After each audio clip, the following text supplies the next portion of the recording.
Persoalan suku bunga tinggi masih menjadi salah satu perhatian utama di tanah air, meskipun Bank Indonesia sudah menurunkan suku bunga acuan BI Rate. Apakah pelonggaran kebijakan moneter masih terus terjadi dan bagaimana dampak kebijakan ekonomi Amerika Serikat terhadap Indonesia? Deputi Gubernur Senior Bank Indonesia akan menjawabnya berikut ini.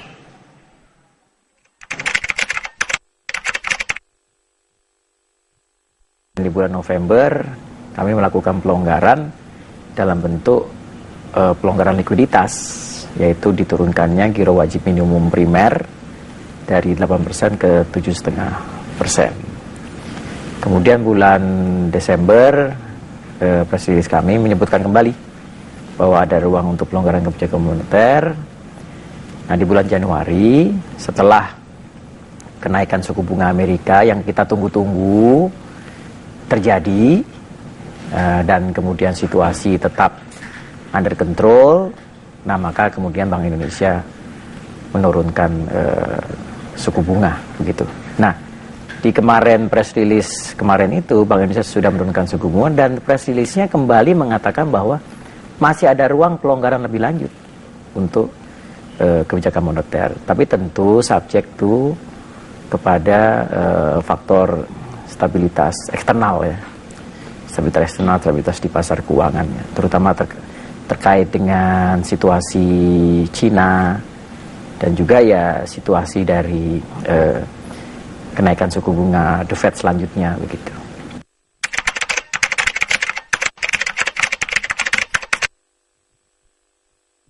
Sinyal bahwa Bank Indonesia melonggarkan kebijakan moneter itu sudah sejak bulan Oktober gitu ya. Bahkan pelonggaran kebijakan makroprudensial sudah sejak bulan Juli tahun lalu begitu ya. Jadi kita nggak bisa lihatnya sepenggal-sepenggal gitu kan, ini suatu kebijakan, suatu proses kebijakan.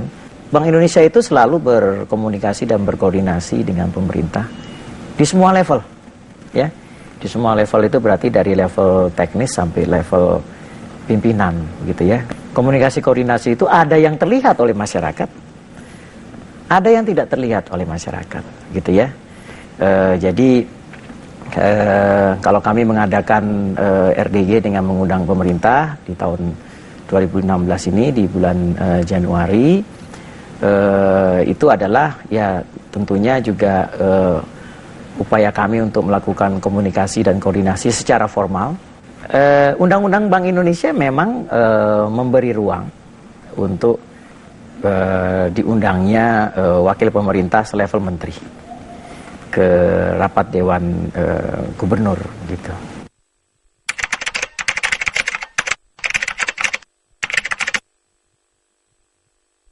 Ya itu artinya memang masyarakat kita dan investor di pasar keuangan itu sudah semakin cermat gitu ya, sudah semakin mempunyai informasi mengenai angka-angka ekonomi Indonesia gitu. Jadi memang ada gangguan keamanan satu hari, kemudian pemerintah bersama aparat keamanan dengan sigap, dengan cepat sudah berhasil mengatasi masalah, sehingga fundamental ekonomi kan tidak berubah dengan kejadian 3 jam, 4 jam tersebut, ya kan? Nah, fundamental ekonomi tidak berubah, ya kami terus dengan kepercayaan bahwa situasi akan tetap terkendali, ya kami keputusan untuk menurunkan bunga ya tetap diambil begitu. 2 tahun, 3 tahun ke depan ini kita akan menghadapi situasi di mana suku bunga Amerika akan terus naik. Ya, bisa naik ke 1 tahun itu 2 kali, bisa 1 tahun 4 kali. Dan kita tahu bahwa mata uang Amerika adalah mata uang dunia, sehingga kalau suku bunga Amerika itu meningkat, maka mata uang dolar itu dianggap lebih menarik begitu, ya kan? Sehingga memang kebijakan suku bunga negara-negara emerging market itu harus hati-hati, ya kan?